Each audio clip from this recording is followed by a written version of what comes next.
Okay, what's up, guys? It's your boy Tanner, aka Paladin Pros, and today we are taking a look at our first official look at the 2024 rules revision of 5th edition D&D via Game Informer. Interestingly enough, this article just came out. I'm basically just seeing it for the first time. I'm in Japan, so news is slightly delayed for me. But yeah, I already had a chance to sift through the article. I also found this excellent write-up here on Reddit by user Jules7243, and I've also got the full article from Game Informer up here as well. So I figured it would be fun to just hop on and kind of share my raw first reaction with you guys. And yeah, to be completely honest, there's a lot of exciting information here.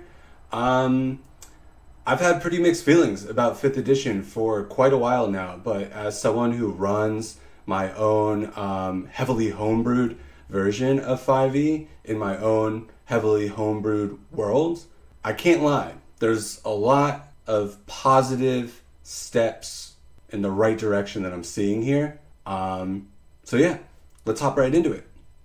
So Game Informer has this article that is revealing the cover of the art for New Dungeons and Dragons, here by Matt Miller. So just hopping right into it, it says Dungeons and Dragons has a big year ahead of it. No kidding. The classic tabletop RPG is celebrating its 50th anniversary this year, as we already know, and the most significant event of that celebration is undoubtedly the release of a revision for the game's core rules, including the Player's Handbook, Dungeon Master's Guide, and Monster Manual.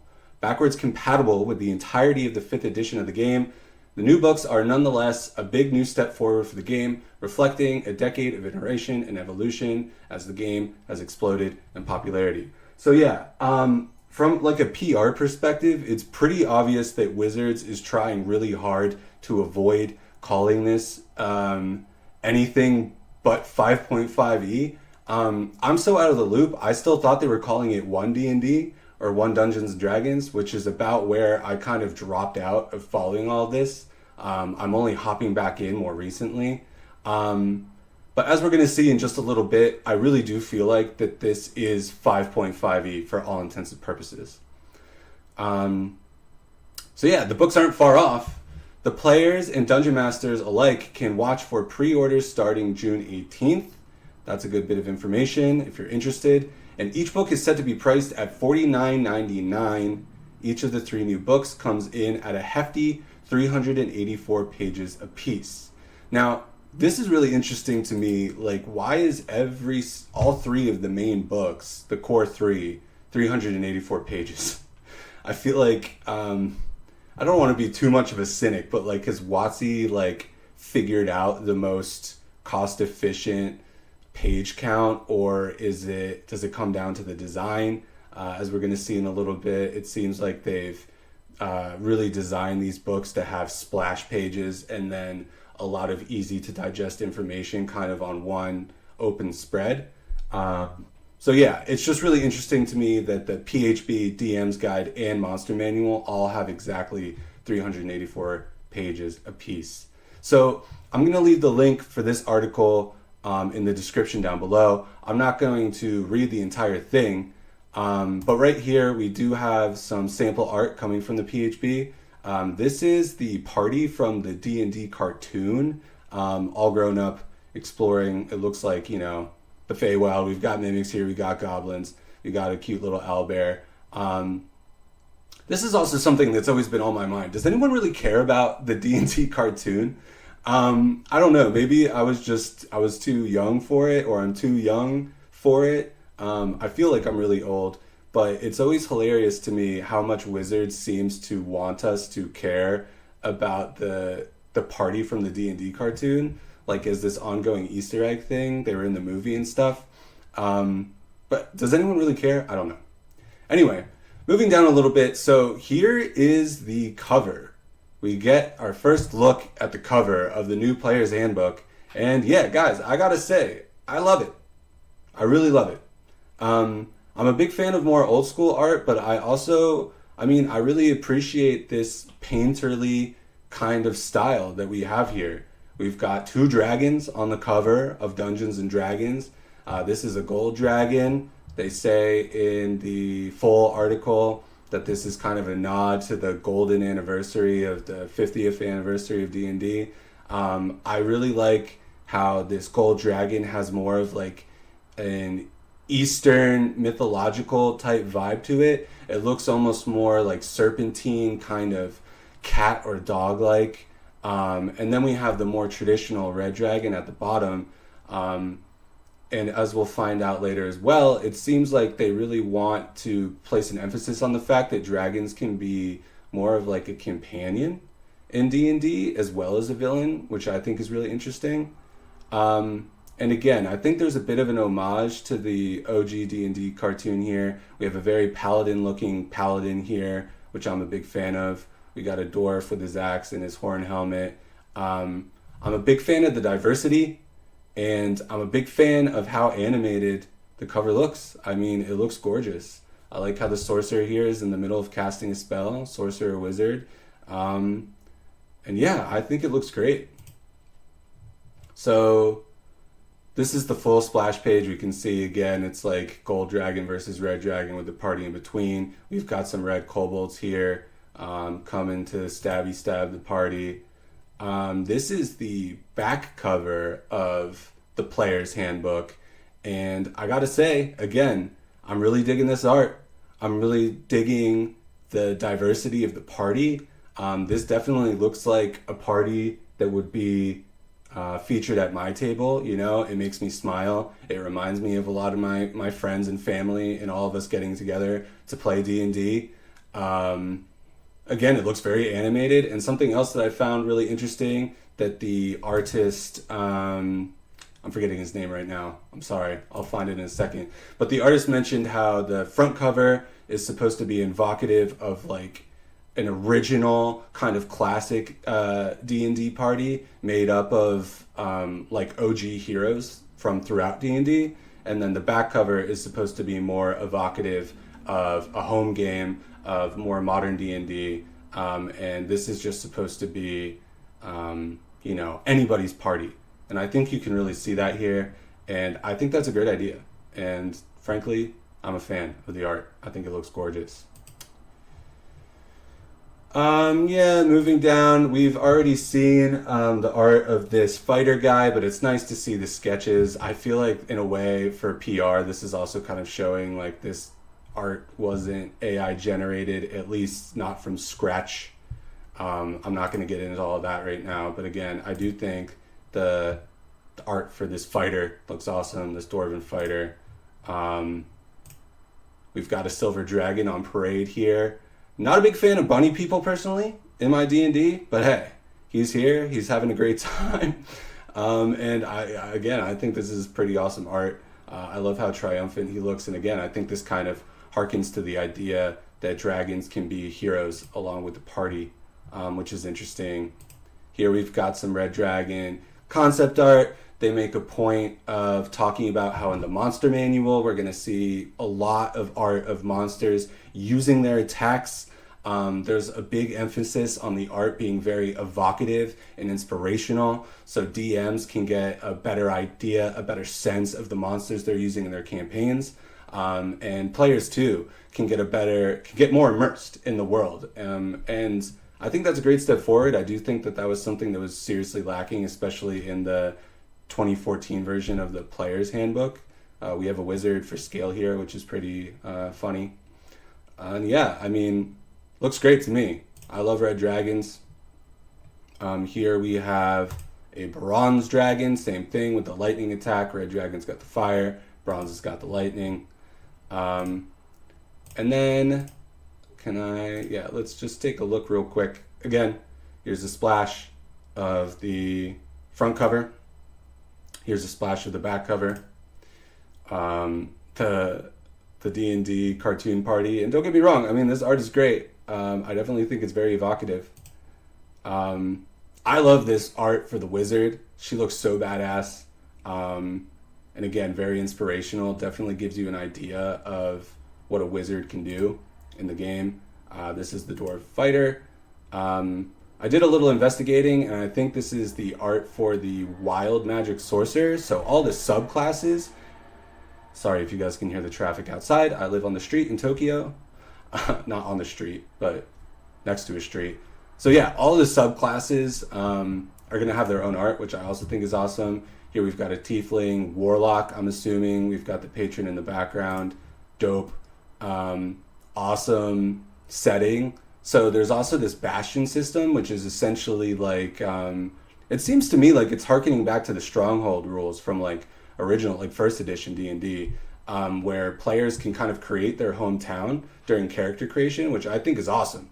And then they can actually pick, like they can design NPCs and things that are going to happen in their Bastion. And it's a place for players to come back to, like in between adventures or in between quests. And then the players get to see the town kind of evolve and thrive over the course of the campaign.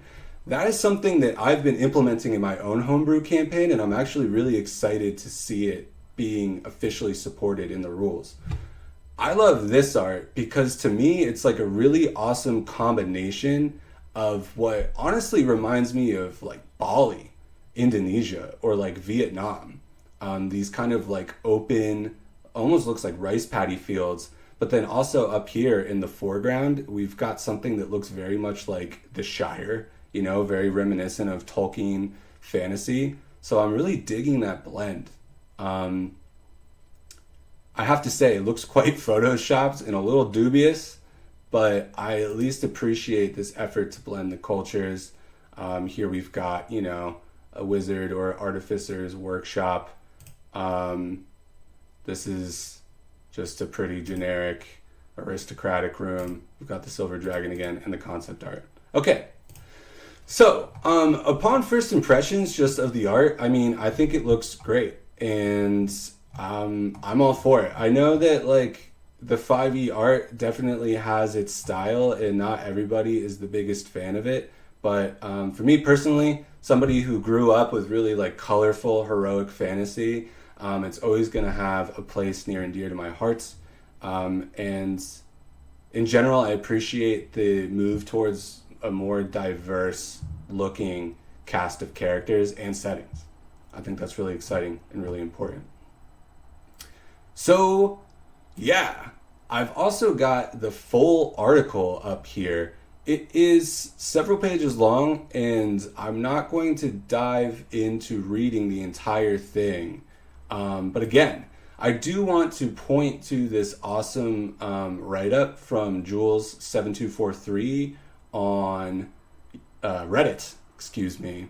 But we will dive into the article a little bit. But essentially, she says in this awesome summary that the D&D developers are preparing a revision that is fully compatible with 5e. So again, I really feel like this is, for all intents and purposes, 5.5e. They just don't want to say that out loud. How fully compatible this is going to be, I think remains to be seen, but I'm sure you can make it work. Wizards has definitely been through a tumultuous period, as we know. Licensing issues is putting it lightly. The way that they put it in the article, I'll read it to you in a second, is pretty funny.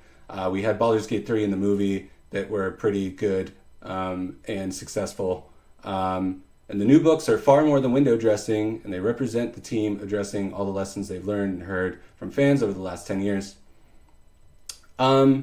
Basically, they talk about how the old designers, the core designers of the 2014 books are still here for the 2024 books, although they neglect to mention like the massive layoffs that just happened at Wizards more recently, which I think is a bit of a shame. I mean, I understand from Game Informer, it's mostly PR, but I don't know. I still have mixed feelings about all of that. And the value proposition is better organization, new content, reworks of classes and backgrounds, the addition of bastions, which is like that stronghold system I was talking about earlier, weapon masteries, which is pretty cool, and more. So yeah, 12 pictures, one for each class, and then 48 pictures of each subclass in the player's handbook. That's awesome. There's going to be a rules glossary for players, and I agree, that's a big plus. 75 feats, that's crazy. 16 backgrounds. Races are called species now. That's fine. Aasimar, Goliath, and Orcs are now present as like officially supportive races from the core books, which I think is interesting. Equipment now contains weapons and weapon masteries. So rogues and fighters and other martial classes can pick weapon masteries and apply them after a long rest. So it's kind of like preparing spells, but instead of preparing spells, you can apply weapon masteries. The two examples that they use are Vex and Nick. So Nick is with daggers, and essentially it lets you take 2 attacks as a rogue when you're wielding a dagger, I believe, which frees up the bonus action, they say, for something like dashing or hiding, which I actually think is a pretty cool inclusion. And then Vex is a weapon mastery for short swords, which gives your next attack advantage, or the next attack from the enemy disadvantage. I can't remember which one, but essentially the martial classes are going to get more cool custom things that they can do that spellcasters can't, and I think that's a smart idea. There's going to be expanded tool lists and more details, hopefully rules on crafting potions and scrolls. In the full article, they mentioned that there's going to be like recipes for potions of healing and things like that. That is also something that I've been working on in my own homebrew campaign, and so I am stoked to see it officially supported, and especially for third-party content creators, I think there's a lot of potential here. Spells. They are putting a lot of effort into the Dungeon Master's Guide, and the monster manual is going to be the biggest ever. 500 monsters, 75 brand new ones. Every single stat block has been changed. And something else that I think is really cool that I like is that they're putting a lot more effort on like humanoid monsters, because something that's really lacking in out of the book raw 5e is like, you look up a bandit, and then like a bandit is a bandit, and after the first few levels, the standard bandit in 5e does not feel very threatening. And so dungeon masters have to put a lot of work into like homebrewing these unique NPCs, and it sounds like they're developing a system where you can essentially like tack on certain like spells or abilities to these humanoid NPCs to make them more dynamic and kind of like level up with the party as you go on. So like a level 12 party can fight bandits that have these higher level spells and abilities that will provide more of an appropriate challenge, which I'm all for.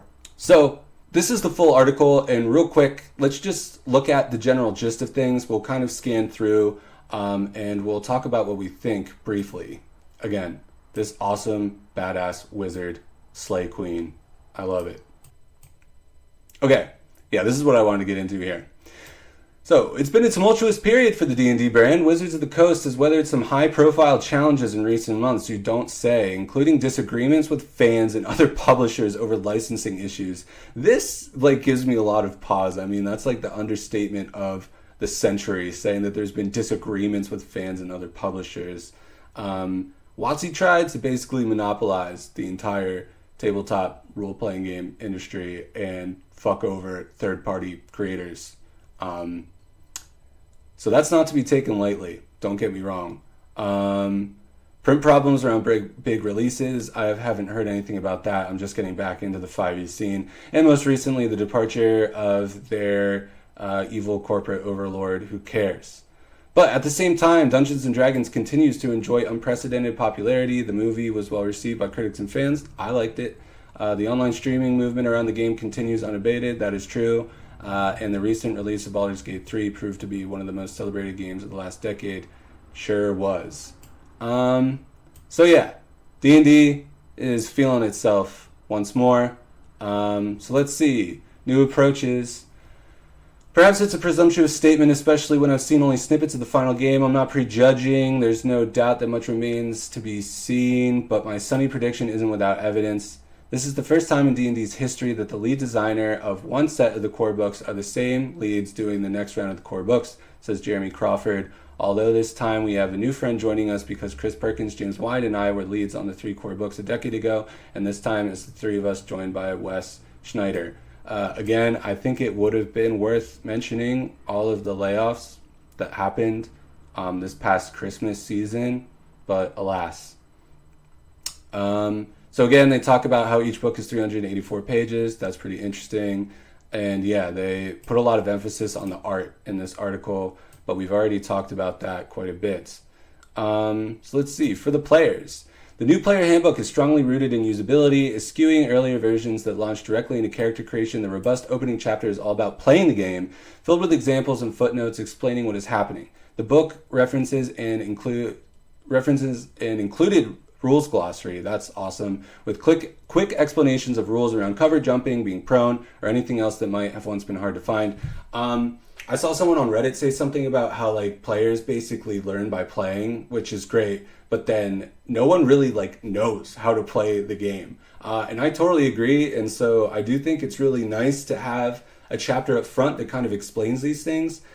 These kind of smaller rules are really impossible to find on the fly in the player's handbook when you're at the table. And I often find myself just kind of coming up with a quick ruling on the fly and saying we'll look it up later. I've been running 5e for like almost as long as it's been out at this point, and I still run into issues like that, so that's a great change.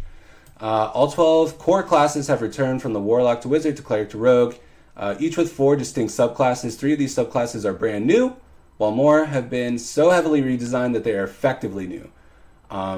Interesting verbiage there. Perhaps more than anywhere, classes and subclasses have benefited from extensive playtesting with the D&D player base. 75 feats, 16 backgrounds. Race is called species now. I'm totally fine with that. I understand. Basically, they say that they always have to explain that by the term race, they mean human race. So they're just switching it to species, which makes more sense. It's interesting that we were going to finally have the Aasimar in the player's handbook. We've always had the Tiefling, so it kind of makes sense to have their celestial counterparts. Equipment usage sees one of the most notable new additions. The new weapon mastery features in serve martial classes like fighters and rogues receive new tactical options to capitalize on, mirroring some of the flex spellcasters already enjoy. A rogue might leverage a dagger's nick ability, providing an extra attack as part of their action, reserving that crucial bonus action for dashing away, like we said earlier, disengaging or hiding. Short swords instead have Vex, which provides advantage on the next attack. These weapon masteries, which can be changed out during a long rest, promise to make weapon-focused characters far more dynamic. Again, I think that's an awesome change. I'm pretty excited to see that, and I think there's going to be a lot of potential for third-party creators to add a lot to those systems as we go on. One of the other major things that I wanted to talk about real quick is that they put a pretty big emphasis on this article too, talking about how it seems like they want to step away from the Forgotten Realms kind of as their flagship setting. Kryn, Eberron, Spelljammer, Planescape, and GREYHAWK are all mentioned in the core books, which is really cool. We haven't seen GREYHAWK officially supported in 5e at all, so I wonder if that means we're going to be getting an official GREYHAWK setting book coming. Having said that, the way that Kryn and Spelljammer were supported, I've heard, has not been great.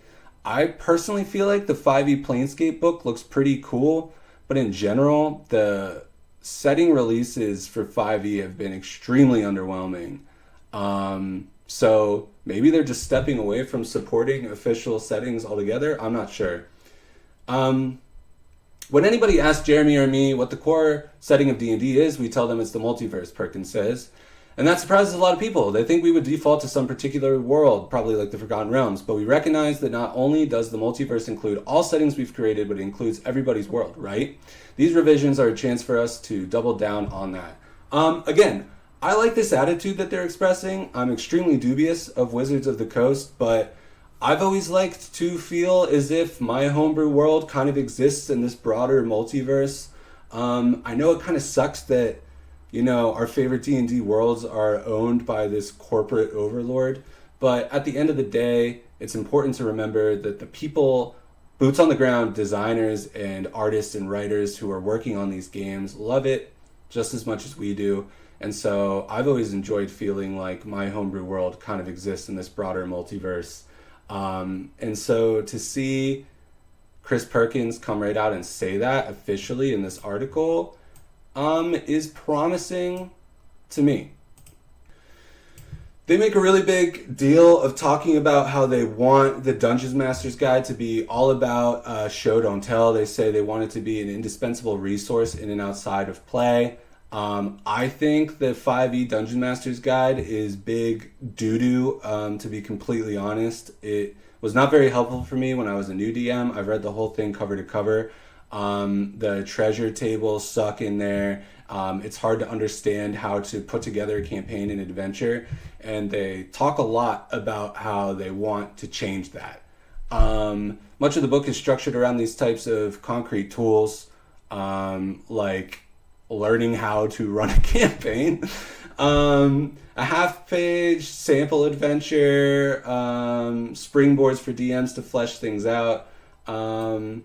And yeah, furthering focus on the D&D multiverse, the Dungeon Master Guide includes a full lore glossary, helping to shed light on many names and places peppered into the games over the decades.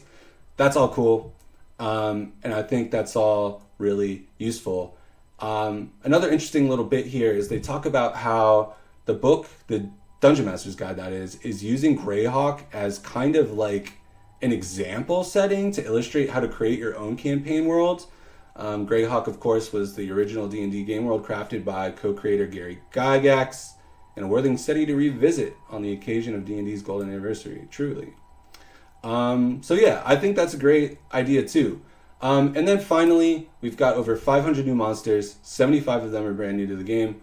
They talk a lot about how they have rebalanced and enriched the monsters. They talk about how the arts should be reflective of the monster. So they were saying, like, if a monster has a big slashing damage attack, they want to make sure that the art really demonstrates their awesome claws. Or maybe if they have piercing damage, they have this big dripping maw, right? I think that's, should be standard, but it's great to see that they're taking it seriously. Again, they're talking about how they have this new, like, upgraded vampire. I agree that the standard stock vampire in the 5e Monsters Manual is not super threatening in higher levels. So again, we're seeing kind of this commitment to supporting the game up through the higher levels, which I think is great. There's epic Titan type encounters, the apex of the monster food chain. One of our goals was to create a set of monsters that would feel like peers to the Tarrasque and to ancient dragons. So the blob of annihilation is so big. Imagine a gelatinous cube that can absorb entire towns. If you see the blob of annihilation coming, it's a catastrophe. Paladin Pro's deep cut. Well, y'all know I love me a sphere of annihilation. So if we've got a blob of annihilation coming, I'm keen for it. And so rounding things out, the focus on NPCs in the Monster Manual has been greatly expanded to offer entire varied groups within the given theme, like bandits, pirates, entertainers, mages, each provided for ease of dropping into play without need for prep and at various levels of powers to match the needs of the game. I have high hopes for this, especially as someone that runs more of an open homebrewed 5e campaign. I do find myself stuck in situations sometimes where combat kind of breaks out, maybe in a city or a town, or while they're traveling along traveling along a trade route or something like that, where like combat breaks out and I need to whip out these NPCs that I didn't have prepared, and I can't really go to the Monsters Manual because, like I said, the stock bandit or whatever sucks. And so I find myself just making everything up on the fly, which is fine to a certain degree, but I do have high hopes. It would be nice to be able to have my Monster Manual by my side while I'm running the game, and rest assured that at the end of the day, if I need it, I can whip up some formidable NPCs for my players on the fly. So yeah, guys, this is our first big look at the revision of the 5th edition version of D&D. I'm just going to call it 5.5 from this point on, I think. Personally, I'm cautiously optimistic. I'm excited to see where it goes. I think there's a lot of potential for third-party support for this revised edition.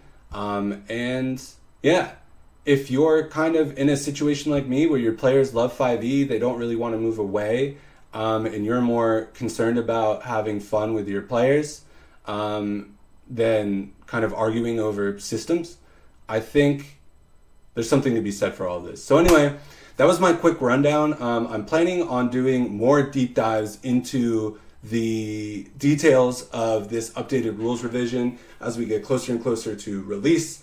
I'm planning on talking a lot more about my third-party endeavors in my own writing and creations. So yeah, guys, if any of that sounds interesting to you, let me know down in the comments down below. If none of this sounds interesting to you, let me know in the comments down below.